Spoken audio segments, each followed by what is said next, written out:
Good afternoon, everyone, and welcome to today's webinar from the Chartered Institute of Export and International Trade about what the new government's priorities are likely to be when it comes to international trade. My name is William Barnes-Graham, the Executive Editor at the Chartered Institute, and I'm delighted to be bringing you today's webinar as we enter a new chapter in the UK's trading history, following Labour's landslide win at the general election earlier this month. Now, on the next slide, today's webinar is one of two halves. In the first half, we'll hear from Matt Vick, a customs and trade specialist at the Chartered Institute, about the current set of trading conditions the new government is inheriting, particularly the UK's post-Brexit trade deals and its new relationship with Europe. Matt will be a familiar voice and face to many of our regular listeners as a frequent presenter on our webinars and the lead trainer on several of our customs-related training courses.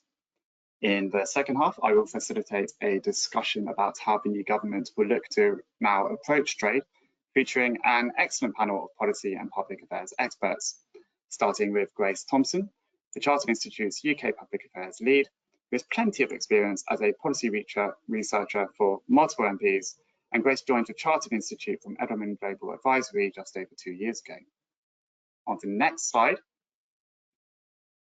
alongside Grace, I will also be talking to John Alty, a Trustee Director at the Chartered Institute and a visiting professor at the London School of Economics, Europe Institute.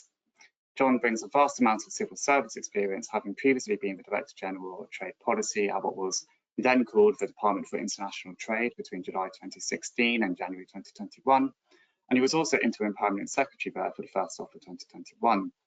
Indeed, John has also been in the civil service during transitions from one government to another, so I'm definitely looking forward to hearing his insights into how new governments click into gear later on. We're also delighted to welcome Marnie Morris, the Associate Director for Migration, Trade and Communities at the think tank IPPR. Marnie has published several studies on the effects of Brexit and public attitudes to trade, as well as regularly providing expert analysis on UK trade for the national and international media, including the BBC, Sky, CNBC, and various others. So as ever, a brilliant panel of experts for today's webinar. I hope you agree. On the next slide, before we get into Matt's presentation, we're going to run a quick poll to find out a little bit more about you, our audience. So I'll launch this poll, which is asking, how optimistic are you about the UK's international trade over the next few years? And the options there range from very optimistic to very pessimistic. So I'll give you a few seconds to answer that poll. And while you do so, as usual, here are some housekeeping notes from me. Firstly, you can contact me with any comments or questions using the question panel on the GoToWebinar window, which is usually to the right-hand side of your screen. We hope to get to a number of your questions today, though please note we cannot guarantee we will get to every question in the allocated time. As such, I will be prioritising questions that are relevant to the wider audience, so I won't be going into company or commodity-specific queries. And while the webinar will inevitably touch on politics, the focus is very much around the practicalities of what the new government might do regarding trade and how. So I will not be putting forward questions that, let's just say, don't fit into that focus. Finally, you will receive a recording of the webinar in a follow-up email we will be sending over the next couple of days. Now let's give you 3 more seconds to answer the poll. So 3, 2, 1. Here are the results. So relatively positive. 55% of you are either very optimistic or quite optimistic. So that's a pretty nice honeymoon period at the very least for the new government when it comes to trade optimism. No one's very pessimistic. Just under a fifth of you are slightly pessimistic, with just over a quarter neutral. So a pretty positive outlook there. Thank you everyone for responding to the poll. At this point though, on the next slide, I am going to hand over to Matt, who's going to give us an overview of the current state of play when it comes to UK trade. Over to you, Matt. Perfect. Thank you, Will. And yeah, welcome everybody to the webinar, and thank you for coming, of course. So as we said, the theme of today's webinar, we're going to be looking at what can we kind of expect the government to do going forward on trade. But To do that, it's kind of equally or more important to understand where we've come from and how things are as of today. So I don't need to tell a lot of you, we've had certainly a turbulent few years in terms of shocks to the supply chains and a lot of regulatory changes resulting from leaving the EU and so on. So we'll just look at what the impact of that has been and what it might mean for the future. So next slide, please. Starting off with, there's a lot of numbers on the slide here, don't worry. It's mostly just to give you a sense of where we are. I'll pick apart what it really means. So just to note that when we talk about YTD, that's year to date. In this case, that means for data up to May 24, because that's the most current data that we've got. This is sourced from the Department for Business and Trade. The next update to this information will be in August. So with that out of the way, just starting to look at the numbers. So split into trading goods, which is more of our emphasis here. Of course, we do trading services as well. I'll come on to that in a minute. But exports of goods year to date totaled about 380.9 billion, whereas exports of the year to date, same period 2023, were actually 394.8 billion. So we have actually had a slight decline in the value of exports in that 12-month period. Imports, meanwhile, year to date, May 2024 was 563.8 billion, contrasted to the 12 months before that was 581.5 billion. So again, another decline there. It's in terms of percentage terms, it's about between 2 and 3%, but obviously that is still a fairly significant sum of money. It's kind of more interesting to look at this because certainly prior to sort of 2020, 2021, where the statistics get a bit warped by the pandemic, we were in a pretty continuous upward growth in this value. So we've actually hit a bit of a stagnation or a slight regression in the growth of goods we're trading across the border. There's a variety of factors that have contributed to that, and again, we'll come on to a few in a minute. But for those that are interested, and it might be particularly relevant to a few in our audience, the largest sectors of goods that are traded. So for exports, it's cars/automotive sector is the largest at the moment, followed by mechanical power generators and medicinal/pharmaceutical products. That's our largest three exports. When it comes to imports, two of those three are repeated. So cars, once again, are our biggest, but in this case, refined oil takes the second place as most imported goods, followed again by medicinal and pharmaceutical, which incidentally have a very similar value to the export. So that'll give you an idea of the three big sort of industries, as it were, or sectors that are moving goods across borders. And, you know, to an extent, that might inform policies and so forth. But in terms of who we trade with, it's worth noting that our largest trading partner as an aggregate remains the EU. The second largest as a single entity is the United States. So pretty interesting picture there. Again, we've had a bit of a decline in the 12 months, and there was actually a small decline in the 12 months before that as well. So obviously there's a few challenges that are causing friction in the amount of the goods actually moved across the border. We do have a trade deficit. That means we are still a net importer overall of goods. I believe the net import comes out to the net deficit is about 180 billion pounds. So quite a gap still. When you add services back in, it's a much closer gap of about 30 billion. We are a net exporter of services, so that remains our strongest export sector. But when it comes to goods, definitely still a net importer. So next slide, please. As we said, a lot of factors contribute to that. This is just a shorthand list of everything that we've all kind of seen over the last few years, and you can broadly break this into two sections. There's the regulatory changes in the UK and the effects that that's had, and then there's world events. It's probably the most catch-all way I can phrase that. So in terms of regulatory legislative changes, we've had the big one, which was leaving the EU. Now, of course, that in a sense is a world event, but it had a very direct impact on the regulations you would be dealing with in exporting and importing. Following that, we also had things like the border target operating model, which changed how things moved across the UK border in terms of, at the moment, largely SPS, will be safety and security as well. But we also had the introduction of the pre-lodgement model ports with the border operating model, which preceded it in 2020. We, of course, have had CDS, not strictly related to Brexit/leaving the EU. We were going to have a new system at some point anyway, but this has been another thing that came in 2022 for the imports. And as those you will be aware, certainly this year for the exports was the final deadline. There's also been a lot of other things around the world, and some of it has had a direct impact on UK trade. Some of it has been more indirect, and some of it is more like a kind of trajectory of where things are going. So big impact direct was obviously the COVID-19 pandemic, but we also had the war in Ukraine, huge shock to supply chains in terms of both oil, which is one of those big sectors we saw on the previous slide, but also in agriculture. So things like grain and fertilizer are also massively affected by that.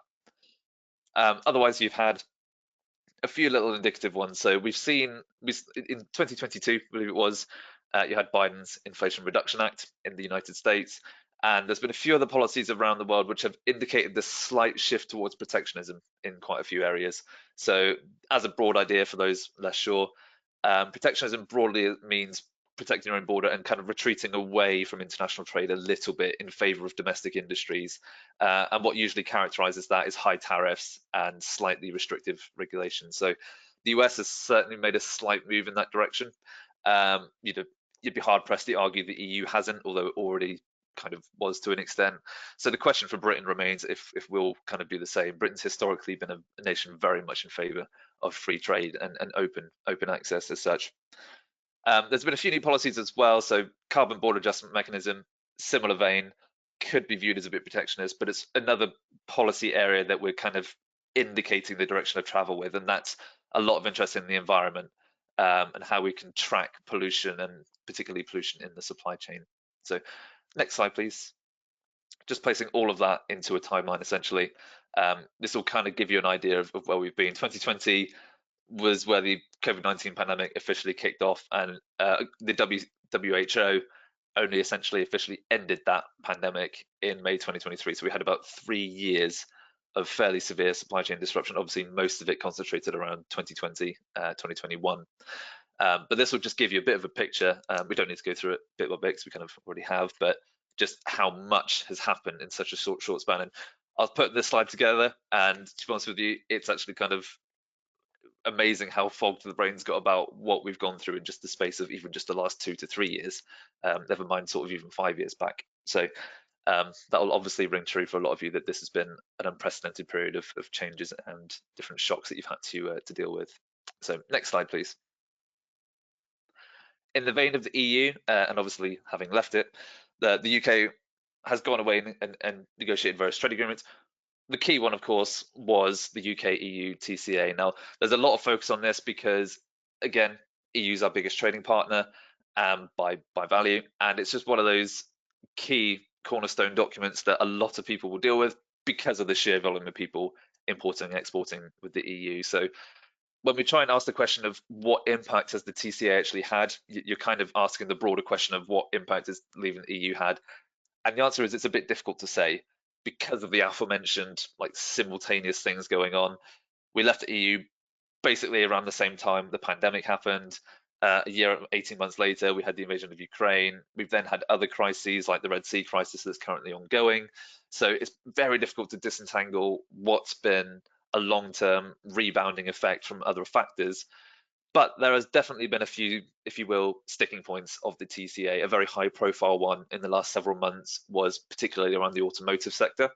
There was the Stellantis case where they raised the cliff edge, as they called it, tariff implementation on things like EV batteries. That has certainly been a hot topic, and it was taken all the way back to the EU to discuss an extension. The other really big area is SPS, sanitary and phytosanitary products. For simple terms, that's food and plant products, essentially food, animals and plant products. Now, this has been very recently brought to the forefront by border target operating model being implemented, where for the most part, we now have checks on those goods entering the border split between the risk categories. So some do and some don't. But it's certainly highlighted the friction that process has introduced at the border. It's made, you need to get your export health certificates, you need common health entry documents, you need veterinarians to sign off the health certificates and so on. It's a long and complicated process to meet those requirements. So it's definitely become a talking point. So when we're talking about reviewing the TCA, there are review periods built in to the agreement. So if nothing else changes and there's no specific decision, it's always going to be reviewed in 2026. However, there's clauses within it where we can review the trade and or the law enforcement and judicial cooperation headings within the TCA much sooner if a party requests it. So we can do that from 2025, which is why we're sort of asking this question, and we're starting to see a bit more discussion around what could the new Labour government do around the TCA to make trade with the EU a bit easier. We're generally talking about what of the TCA can you tinker with, and it will be within those kind of headings. As we've said, big talking points was automotive, particularly for EVs and batteries. SPS is certainly up there. There's discussion around an SPS agreement. There's just discussions around security, particularly safety and security, and how that can be potentially streamlined and sort of unified between the two authorities to make it more effective. But a few other ideas are around things like mutual recognition of standards. So as part of leaving the EU, technically the TCA did not include mutual recognition of things like professional qualifications and or product standards. So it's both of those. So there's potentially something in that area that could also be renegotiated and rediscussed. So there's a huge range. There's a huge range of little details within it that could be tinkered with around the edges. It would be certainly a challenge for the government. Obviously, we know, again, avoiding politics too much, Labour certainly did not want to be seen on the election trail as suggesting re-entry into customs union or allowing things like freedom of movement. So there's a very much more specific, much smaller remit that they'd be looking to discuss, not huge sweeping shifts to the TCA as such. But never mind, we could be made to eat our words on that, but that's certainly how things stand. So next slide, please. And here's just an idea. The UK has been busy doing other agreements aside from the TCA. Some of these were just continuity agreements that we carried over after having left the EU. So in effect, the terms of them are very, very similar to what we were dealing with before that. But there's a few new ones here, a few fresh faces. The kind of headline grabbing ones were Australia and New Zealand. There's, of course, in the pipeline, there's other ones to be considered like India and CPTPP. So that right first time, there you go. But we do have smaller agreements with a lot of other countries. These take various forms. So you can get the full free trade agreement, but increasingly we're seeing more specifically targeted digital agreements. So these will be around the sharing of data, the facilitation of services, and that kind of thing, not necessarily the comprehensive goods trade agreement that you might be more used to. So that's been a trend in recent years that we're seeing more and more of those. We have one with Ukraine and Singapore at the moment. It's worth pointing out there are a couple of very, very specific state level agreements with the United States, but we do not have a trade agreement with the United States federal government itself. And to be fair, nor did the EU when we were members, so not a huge change in conditions there. But it's kind of worth mentioning as well that not every country is one that the UK government will want a trade agreement with. Even the EU still does not have an agreement with China, and that feeds into a broader policy on China specifically, arguably around de-risking. So there's a lot of different things happening that go into decisions around what trade agreements are prioritised and what are not. So next slide, please. This is one that's kind of important in the context of trade agreements because especially for Labour and with the state of the economy as it is, there'll be a lot of questions about how can we keep facilitating trade? How can we make it easier? Now, trade agreements are a part of that. Now, they help to remove these things that we call non-tariff barriers for the most part. They'll also remove tariff barriers. Trade agreements tend to result in lesser or zero duty, for instance. But non-tariff barriers broadly follow the bullet points here. I don't necessarily need to list all of them, but they're the kind of things you expect. It's what makes things more difficult to trade, import or export that is not specifically related to money as such, even though of course it will have an impact on time and therefore costs. So this could be things like determining also homogenizing the rules of origin between countries. There is a baseline from the World Customs Organization, but the specifics as to what makes a product count as originating is the kind of detail that gets hashed out in a trade agreement. So in the absence of a trade agreement, there can actually be some friction here. But other things also count along this. So trade defense measures like sanctions, anti-dumping duties, etc., generally fall under the non-tariff barrier heading. Product standards, labeling and packaging requirements, all of that will fit under this banner. And that's the stuff where it's just different from regulatory area to regulatory area. And it means that you as an exporter, you as an importer have to account for more than one regulatory set, which is just an added cost and headache to business. So again, something that trade agreements try to tackle, but it can be tackled outside of the forum of a trade agreement. Other ones can include like intellectual property and also just cultural and logistical considerations. There's not much you can change about that because within that you include things like being in different time zones, having a different business culture. That's considered a non-tariff barrier, but you can't as such change that, but you do need to account for it. If you want to go back to historical examples, a non-tariff barrier could be things like infrastructure, and to use a very classical example, it would be, as happened in the continent of Europe and in recent decades, within Australia itself. It could be things like different rail gauges, meaning that you can't have the same train going across borders. That kind of thing counts as non-tariff. Looking forward to the future, we could also see things like the aforementioned carbon border adjustment mechanism be considered a non-tariff barrier. Indeed, China is raising a dispute about how it can potentially be anti-competitive at the WTO level. So a lot to watch here, and this is something that you will probably encounter day to day, even if it's just that you have to have paper documents and not digital. It's something you'll deal with every day, but unless you think that it's actually a non-tariff barrier, you might not associate it as that. But it will be something you've encountered. So those are the broad list of kind of challenges and things that we've dealt with in the years running up to now. And of course, it does mean there's a rather busy in tray for an incoming government, but there's mechanisms to solve these problems, and that will be the focus of the later part of today. So with that, I will hand back to you, Will.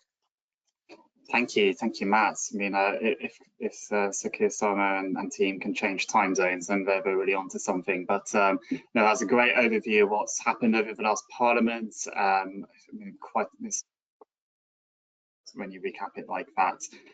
But yeah, really interesting to hear the trading conditions that the new government now does have to work with. It really is a complex and challenging world, I think it's fair to say.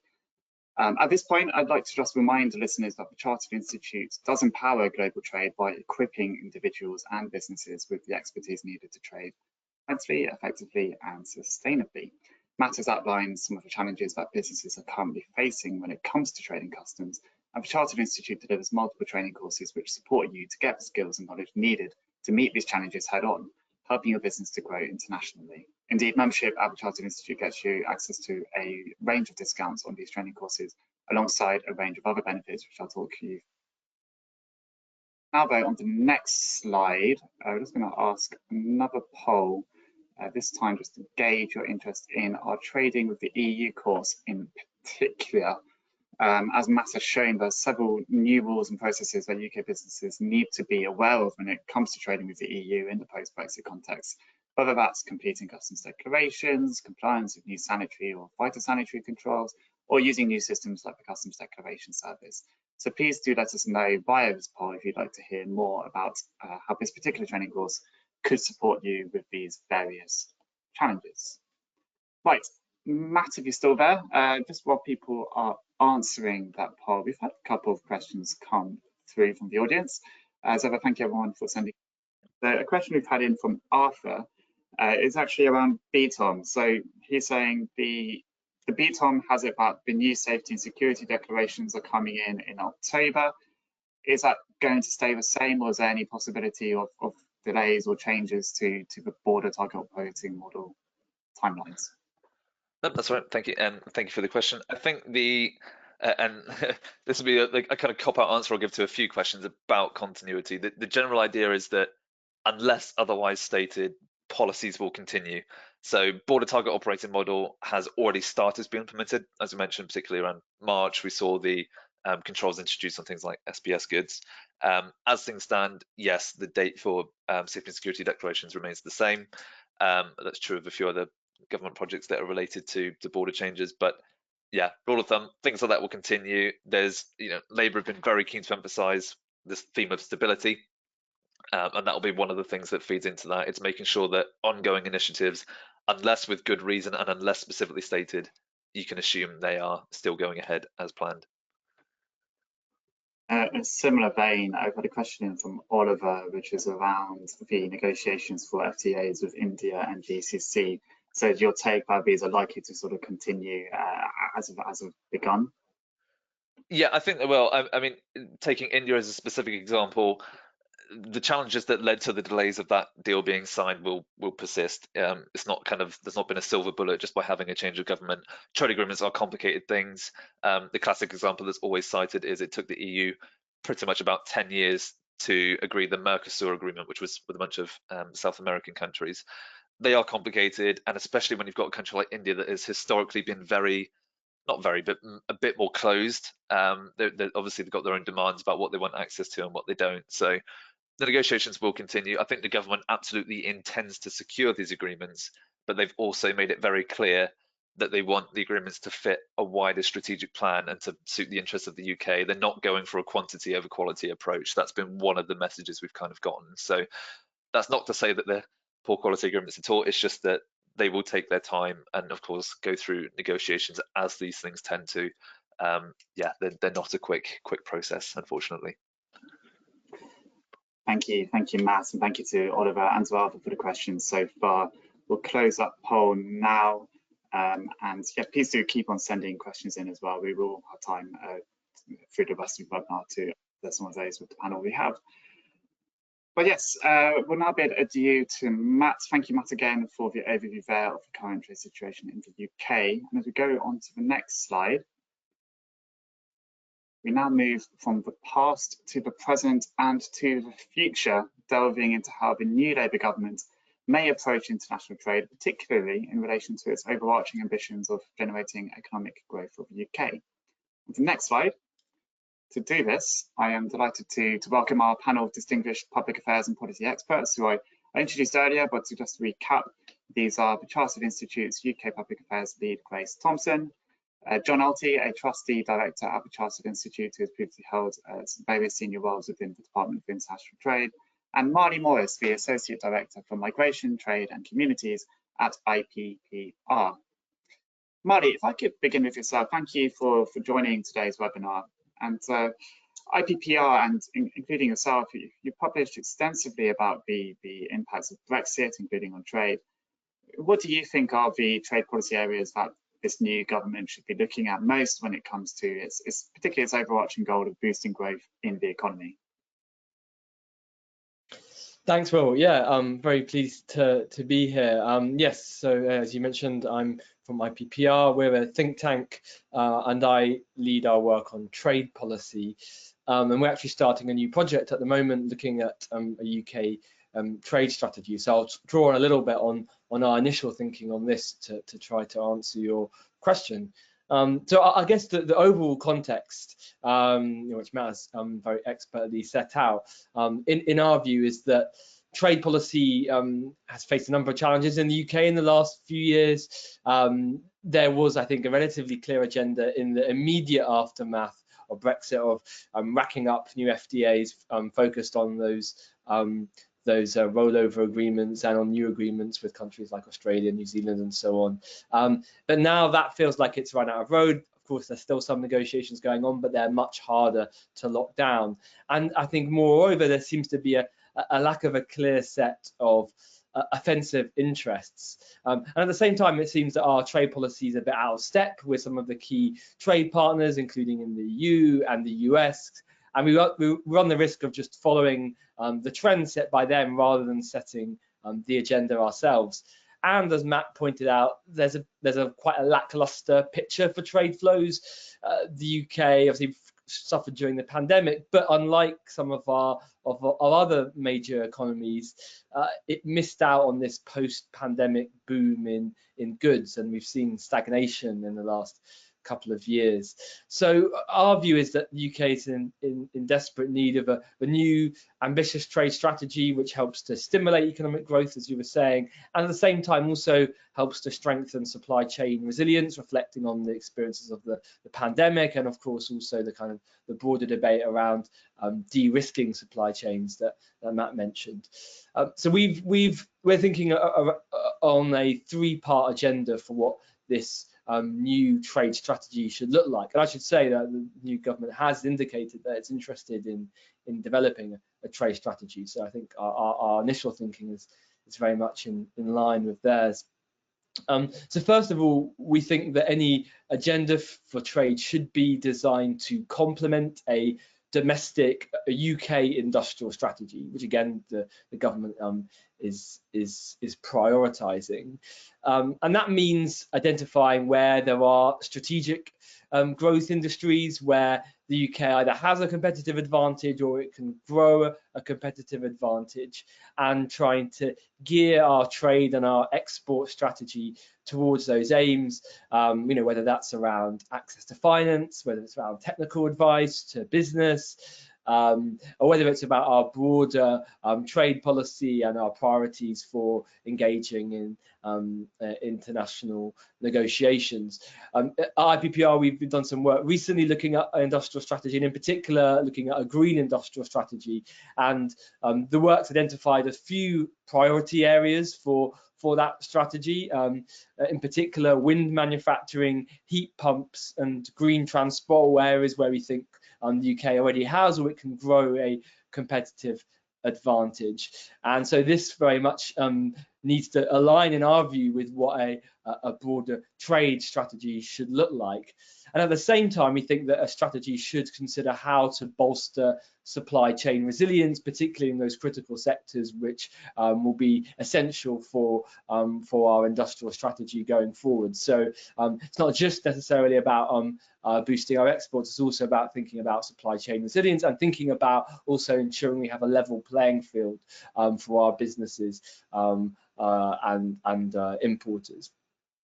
So secondly, the second area that's a big priority, we think, for a trade strategy, and I think also is also a priority for the new government, is about deepening the UK-EU relationship. Of course, as was just discussed, there are a number of different priority areas there. We've identified a similar set of areas where we think there could be closer cooperation, where you could build on the TCA, the Trade and Cooperation Agreement. A few, just to mention, are an agreement on SBS. That's something that Labour talked about before the election.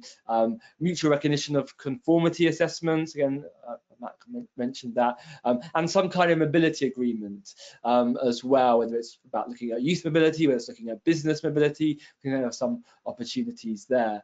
But it's fair to say that all of these types of agreements or add-ons to the TCA would pose significant political challenges at home, certainly on mobility, but also significant diplomatic challenges. I think there's an awareness, I think, from the government, and I think more widely in the trade policy community in the UK, that this is going to be no easy ride, that the EU are broadly happy with the TCA as it is, are not desperate to reopen everything. But we still think that there are opportunities to develop the relationship and to build on where we are. In particular, I think one of the sort of low-hanging fruits in the short run is closer ties on climate and energy, potentially framed as part of this wider security pact that Keir Starmer has and David Lammy have spoken about. I mean, notably, that the TCA includes and opens the door to the possibility of linking the UK and the EU emissions trading systems, which would be vital, I think, for mitigating any effects of the EU's carbon border adjustment mechanism. And given the UK's also proposing a CBAM, there seems to be an opportunity there to think about how you might link our emissions trading systems and how you might want to align our CBAMs. That feels like an obvious area for early conversation, as well as thinking, I think, more broadly about how you make energy trading more effective across interconnectors. I think that's another big debate around energy security that's likely to come up early in any discussions with the EU. The final area where I just briefly mention is thinking about a new approach to our international relationships. So I think obviously the government will be keen to build on what's come before it in terms of negotiating new trade agreements to ensure greater market access for businesses. But I think at the same time as that, I think there'll be greater interest, and I think we would very much support this, in thinking about the wider context. How does trade fit into some of the wider diplomatic challenges that the UK faces, and the wider objectives that we have? So yes, securing market access, but also thinking about some of the other issues, whether it's around ensuring we have a level playing field, as I mentioned earlier, for business, whether it's about shoring up security of supply chains, whether it's more broadly about thinking about global economic stability. So we've identified a few areas where we think that UK should be a more active participant in both bilaterally, but also in some of the plurilateral discussions that are taking place on trade issues where they relate to other areas of policy. So one area I think where there's a real opportunity for progress is on managing low carbon trade and on green subsidies, where countries and trade partners are doing things differently and where they really would benefit from some coordination, where the UK could play a valuable role. We've seen some conversations already between the EU and the US on these issues, and I think the UK could be part of that. Of course, I think an issue which we think is really important is around promoting high labour and environmental standards. I think that will be a bigger issue for the government going forward, and that's something how to fit that into a trade agenda will be an important issue. And of course, going back to this point around strengthening supply chains for critical goods, of course, particularly on critical minerals, where there's a real priority because of their importance in the net zero transition, and a range of other key industries. So yeah, that's kind of overview of where we think the priorities are. We'll be continuing this work in the coming months and keen to engage with businesses as we go forward. Thanks a lot. Thank you, Marty. Very, very comprehensive answers. I mean, there's the three parts, kind of three organisations of trade strategies to kind of summarise is making sure it complements the industrial strategy, but there's a deepening of the EU relationship again, whether that's kind of through kind of things around SBS or mutual recognitions, and then that kind of new approach to international relationships and kind of fitting trade within a kind of broader diplomatic agenda as well. Just on the last point, I mean, we mentioned trade very briefly in the last section as well, but I mean, what do you think are the main vehicles for the new government to, as you say, forward that new trade agenda on the sort of international, it's bilateral or multilateral kind of level? Is it through kind of free trade agreements, or is the move away from that? Yeah, it's a really interesting question. I mean, the UK traditionally has been interested in securing FTAs. I'm sure this government will want to continue the work done on, for instance, the Indian trade deal. Although I think its expectations might be a bit different. It might have higher expectations, for instance, when it comes to some of the labour and environmental provisions, which could make negotiations tougher. And we know they were quite tough already. I think there may be some wider conversations to be had. I know there was an earlier discussion with the previous government and the US on what a sort of alternative form of agreement might look like, which isn't a traditional FTA, something a bit like the Indo-Pacific Economic Framework that the US was negotiating, and that might come back on the table. Of course, it all depends, I suppose, on the outcome of the elections in the US later this year.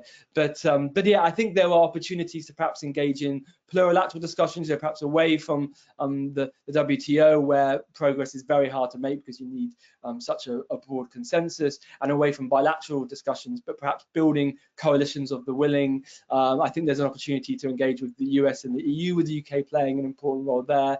And as I said, I think there are some certain areas where there is really quite an urgent need for discussions to try and formulate some coordinated approach, for instance, on things like CBAM and on green subsidies, where there's a risk of very divergent approaches. You could get more disputes at the WTO, you could get a wider set of trade tensions, which would be unhelpful, I think, more broadly for business and for the wider international trade community. Let's bring in Grace now at this point. I mean, we've heard just then some really great ideas about kind of what Labour could do. You've been reading, well, you've read through the Labour manifesto ahead of the election for insight into how it might approach trade. I mean, what has Labour been saying about trade? And are there any kind of key areas, such as mentioned by Marty just now, which actually it hasn't talked about yet, which are areas where there might be space for Labour and the new government? Yeah, thanks, Will, for that question, and very interesting to hear everything that Marley was saying there. So manifestos obviously are very useful in that they provide a clue to what a government is going to do on particular policy areas, but the caveat, of course, being that manifestos are very broad, and quite often they don't go as in depth on particular issues as various stakeholder groups might like. So obviously what's in the manifesto isn't necessarily comprehensive. But with that caveat, there was quite a lot in the manifesto about trade policy, and it varied from, looking at how to improve the UK's trade and investment relationship with the EU, as we've kind of already touched on in terms of, maybe mechanisms slightly outside of the TCA, to looking at tearing down, what they describe as unnecessary barriers to trade, which is language we're sort of familiar with already over the years, and also looking at establishing an industrial strategy council and specifically aligning trade policy to fit within those industrial strategy priorities. And just to touch on a few key points, I think, from the manifesto, trade agreements obviously is one of the key areas. And this kind of comes back a bit to, I think, Oliver's question before. So the manifesto actually, it shied away from giving some explicit promises on free trade agreements, particularly actually in relation to the Gulf Cooperation Council, which was one which was being explored previously. So the wording was a bit more guarded, looking at, for example, deeper trade cooperation with partners across the Gulf, rather than committing to a formal agreement. Whereas with the India FTA, they have said they want to go ahead. And I mean, there's even been a bit of movement on that today with David Lammy, the new Foreign Secretary, beginning his 4-day visit to reset the UK's relationship with India. And as many of you will know, under the previous government, there were many rounds of talks, I think about 14, on a free trade agreement, but then progress halted towards the final stages. And as Matt was alluding to, there's no silver bullet to some of the thorny issues in negotiations, but Labour will be looking, now they're in government, to try and shift the dial on some of these areas.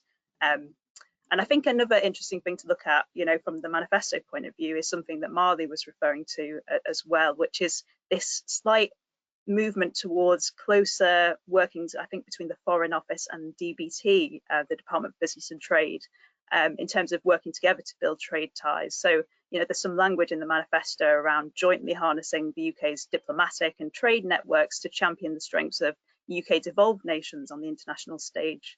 So we are seeing a bit of a movement in a new direction there. And on kind of the devolved nations point as well, that was also an interesting point from the manifesto, looking at how to boost economic value for regions specifically. So there were some various commitments on devolutionary measures, as we expected, but it also harks back to some language that we've heard from Labour from the past couple of years, where they were talking about placing binding commitments on trade negotiators to obtain region-specific benefits from negotiating trade deals. So yeah, there's loads of interesting things that were set out in the manifesto, but I think obviously what businesses are looking at now is how much of that will translate into government action, and what are the outworkings of those ambitions in this new context. Thank you, Grace. And just, just briefly, there's been 3 weeks or so of the new Labour government. Is there any kind of signs from its kind of first kind of few days in office of how it might kind of enact some of these manifesto pledges, or anything which wasn't in the manifesto, which we're starting to see in its actual approach to government?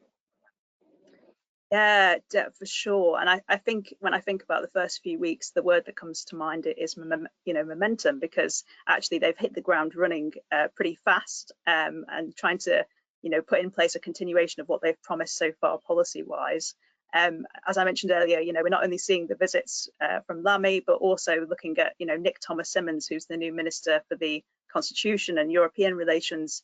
He headed off very quickly to visit Maros Sefcovic, who's the EU Commission Vice President, and also, last week Blenheim Palace hosted the European Political Community meeting, and so there was a lot of relation building there. Beyond that, obviously, the King's speech was last week, which is where the government sets out its legislative priorities for the next session. And I think there was actually a lot more in there than people expected there would be. Growth obviously being the name of the game within that King's speech, as we could see through things like the National Wealth Fund, for example. And also, I think businesses were reassured to see commitment on creating an industrial strategy and having a council that will feed into the government advising on particular areas of focus. Coming back to what Marley was saying on the trade strategy, because we know that this is something that the government have said they want to implement, there wasn't like a specific piece of legislation planned within that King's speech for a trade strategy, which makes it seem like it might actually get interwoven within the broader industrial strategy. But that's something we'll have to kind of watch out for. But it seems like there's a lot of opportunity for businesses to, feed into that thinking. I think another thing to watch is government policy on borders. So, for example, there was a bill within the King's Speech on product safety and metrology, which isn't the most natural name to remember, but that was looking at, how we can change compliance and enforcement measures to kind of modernize and meet challenges of what a border which is digital, looks like in this day and age. And I think there's also been a new appreciation around data and trade. So, for example, the Digital Information and Smart Data Bill, there was a section acknowledging the UK's data economy and boosting trade, looking at data-enabled UK services exports. It's very high, accounting for 85% of services exports in 2021. So we have a few kind of acknowledgements of trade within the King's Speech. And finally, I think the Skills England piece is really interesting. So for anyone who doesn't know, the government is looking to bring together a body of businesses, training providers, mayoral combined authorities to look at how to combat the skills gap in the UK. And we know from speaking to many of our members that there's a lot of issues, in particularly within the international trade sphere and manufacturing, just trying to source the right kind of skills. So businesses, being able to feed into a body such as Skills England, where they're actively trying to combat some of these skills gaps, I think will be really important going forward. And I'd encourage businesses to make sure they're plugged into those processes. So yeah, anyway, this is just a snapshot. We could go on to talk about many things like devolutionary measures or CE marking or sustainable aviation fuel even, but we've got limited time. I think the broad message from me is be engaging with these pieces of legislation as much as possible, or come to us at the Institute, and we can see how we can feedback some of your policy thoughts to government, because these bills at the moment, they're kind of broad enough that there's room for legislative influencing. Important point, and we'll come on onto that in a moment. It's about how you can feed into government on some of these new legislative areas. I just want to bring in John at this stage, because John, it's a real privilege to have you, because you've been involved in civil service, and you've been involved carrying out large swathes of government's policy plans, particularly around trade in your former roles at DIT as always then. But what would have been going on in departments like DBT as it is now to prepare for the new government, and how quickly can the machinery of government start to click into gear when it actually starts to implement these plans of the new government? Thanks, Will, and good afternoon, everyone. So I think whenever there's a change of government, particularly when a party's been out of power for many years, which is the case with the Labour Party, the first challenge for the civil service and the government machine is to really build relations with the new people coming in. They will have been very familiar with the ministers in the previous government, and even if there are reshuffles and those ministers move around, nevertheless, you soon acquire some sort of familiarity with how they work. This is a new set of people.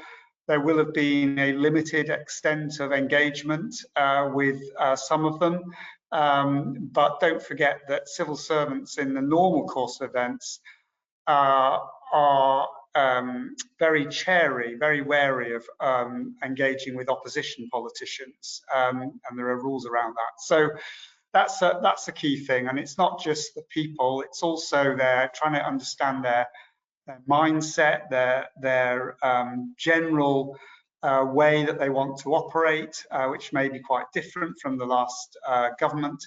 So the first thing is to do one's best to think about that and to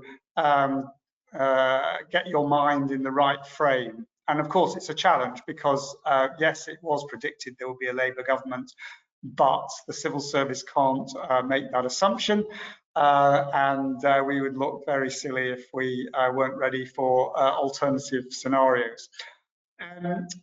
Apart from that, clearly reading all the stuff Grace has talked about in the manifesto, there have been other speeches and papers, some with more weight than others. There's the work of think tanks such as Marley's, some of which can be quite close to particular parties or influential.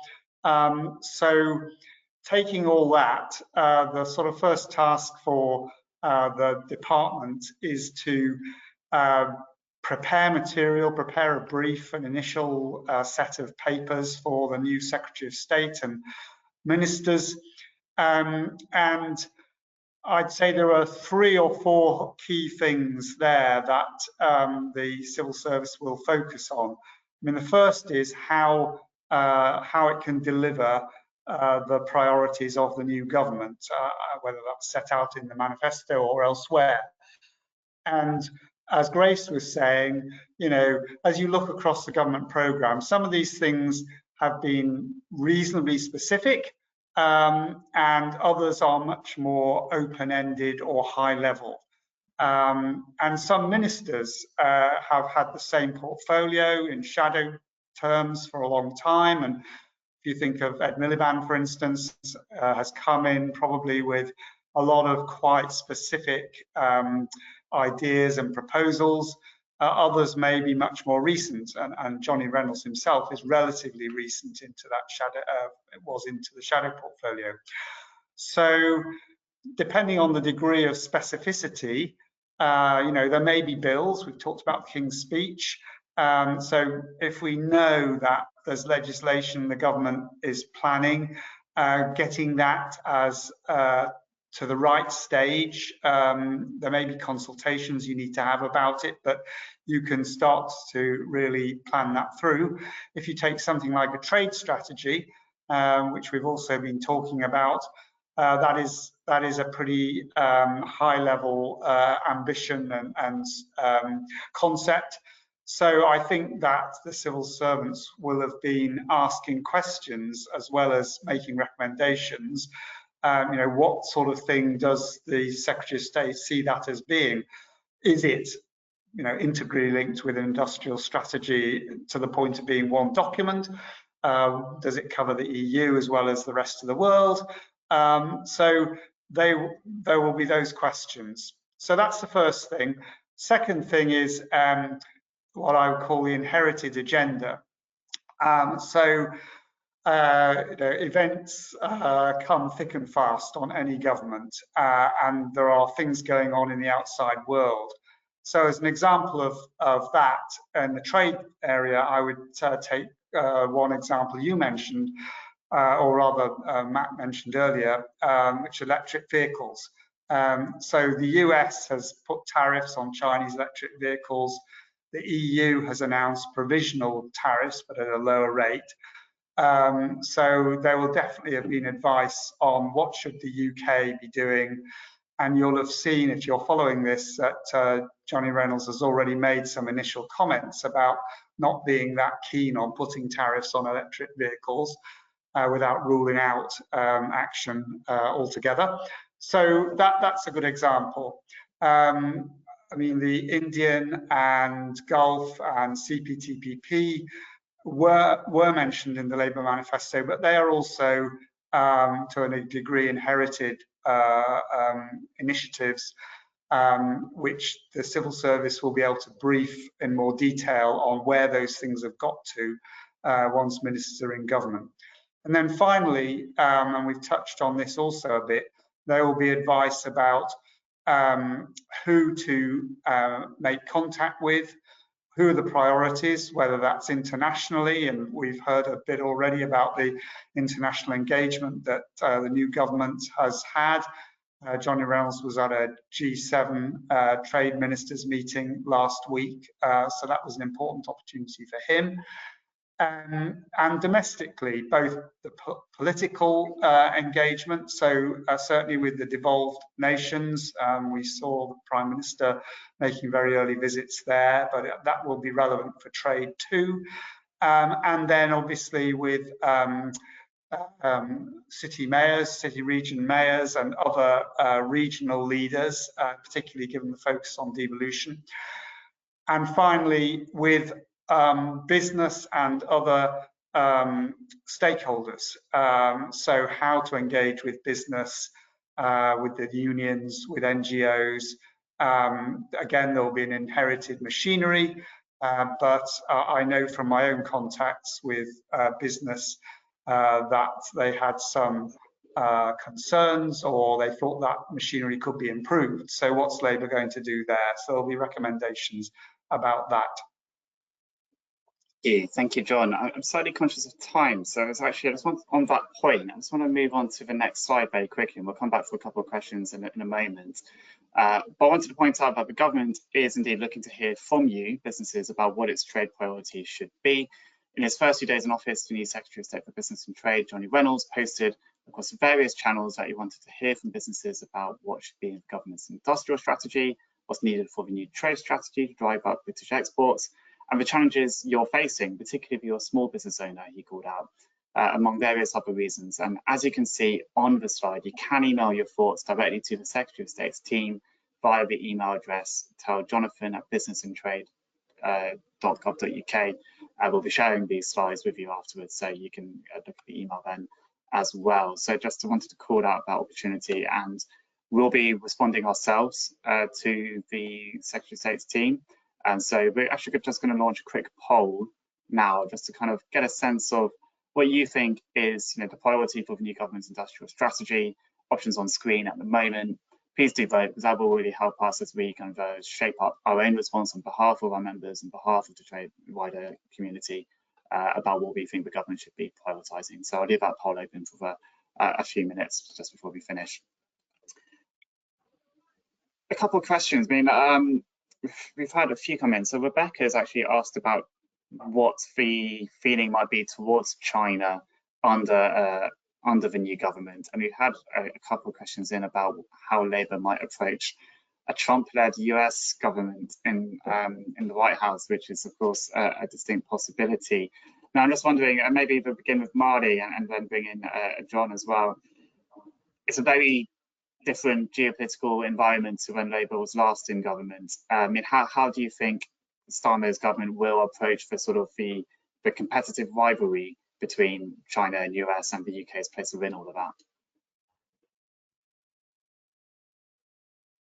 Yeah, I think there's a delicate balance to be struck, and I think on a lot of these questions, I don't think there's a fully developed position on all of these diplomatic relationships yet, and I think we'll get a clearer sense of how this plays over time. I do think that the US question will loom large, I guess, in terms of how the UK positions itself in the coming months. I think with a Trump presidency, you can see naturally a willingness for the UK to perhaps build closer trade ties with the EU, but at the same time, I think there have been signs that I think from the Chancellor that they'd be open to looking at a trade agreement under a Trump administration as well. So, and of course, there have been some efforts, particularly David Lammy, the Foreign Secretary, in terms of building those relationships with the Republicans. So clearly, they're preparing for kind of both scenarios. I think with China, I find it harder to say exactly what the position is, and I think John mentioned interestingly the initial signals from Johnny Reynolds that they wouldn't be likely to follow suit from the EU and the US on the EV tariffs, which I think is an interesting early signal. I think it's still early days and the positions will emerge over time, but I'd be interested to hear what others think as well. John, do you want to come in on that sort of kind of US-China situation? Shall I comment? I mean, I think, to be honest, at the moment, I have no insight, but I suspect that any new government is going to try to avoid things getting worse. It's a rather negative way of putting it, but we've seen over recent years how tariffs have gone up or disputes have arisen, or the UK is not in the EU now, to state the obvious. It's a sort of yes, it's a large economy, but in block terms, it's a mid-range economy that is incredibly reliant on open trading and investment. And so I think that whilst security concerns will obviously loom large, any government that's concerned about growth will want to try to make sure at least that things do not go backwards and that there aren't tariffs levied by the US, or that we don't get into too many trade wars with large blocks. So I'd have thought that would be one thing that's guiding their thinking. Thank you, John. Thank you, Molly. Very conscious we are now starting to get to time, actually. So I'm just going to share the response to the poll, and just be interested to hear Grace's thoughts on this, because we actually have a question about trade and border tech, which is the most popular priority amongst the audience here today. So 40% of you saying that should be the main area of focus for the government, followed by infrastructure and support for SMEs, both getting 23%. Grace, if I can bring you in, so we had a question from Sylvia, which is kind of, she was curious about what the government's stance is going to be on customs and trade technology. I mean, how much of a priority does this seem to be for Labour so far? Yeah, it's a really good question. So I think this brings in a bit of the new and the old to some extent. As was mentioned earlier by Matt, I think there will be a degree of continuation on previous policy in this area, but I do think that this government is quite open to looking at innovative border technologies. We ourselves at the Institute have had conversations with at this point they were the former shadow ministers such as Gareth Thomas, Johnny Reynolds and others who are now obviously in the Department of Business and Trade positions, and they were very open to talking about new digital trade systems such as the ones that we've been looking at in recent times on trade logistics information and that kind of thing. And I think if you look in the King's speech as well, I would encourage you to do that, because there's bills such as I mentioned earlier on product safety and metrology, and particularly on the smart data bill and the borders bill, where they're kind of got subsections about border tech. So I think actually that it will be a real priority for Labour, and they've kind of got this wider border challenge going on too. So it's kind of how do they integrate systems so that it's a fully comprehensive, smoothly functioning goods and people system. So I hope that's helpful, but there's definitely more information in the King's speech, and it's going to be something that stays on the next government's agenda for sure. Watch this space, I think, is something to take away from that. So thank you, Grace. Thank you for the question, Sylvia, and thank you everyone for responding to that poll. We've overrun, so I'll do the closing bit pretty quickly. On the next slide, please, let's start wrapping up. So thank you to our panelists today, Marty, John, and Grace. Some great insight there, and it's just such an interesting time for the UK, and it'd be so great. It would be so fascinating to see how the new government does approach trade. Thank you as well to Matt Vick, who earlier on gave an excellent overview of the trading environment which the new government is inheriting. On this slide, a quick reminder that the Chartered Institute's mission is to empower global trade by equipping individuals and businesses like you with the expertise needed to thrive internationally. Membership of the Chartered Institute helps you to navigate the various trade challenges and opportunities you may face, whether that's through discounts on our training courses, exclusive guides and insights on trade trends and regulatory changes, access to our team of trade and customs experts via technical helpline, networking opportunities, or even more webinars like this one, including our more in-depth member-exclusive lunchtime learning sessions. Please do go to the website for more information about how we can empower you and your business in global trade. And as we move to the final slide, a reminder as ever that we will be sending the slides and recording of today's webinar and a follow-up email, which you should get over the next day or so. Please do get in touch if for any reason this email doesn't come through to your main inbox. But thank you again, everyone, for joining us for today's webinar. Apologies to everyone. As you leave, please do let us know what you thought of today's session and any suggestions for topics in future events by completing the short exit survey. But for now, bye-bye.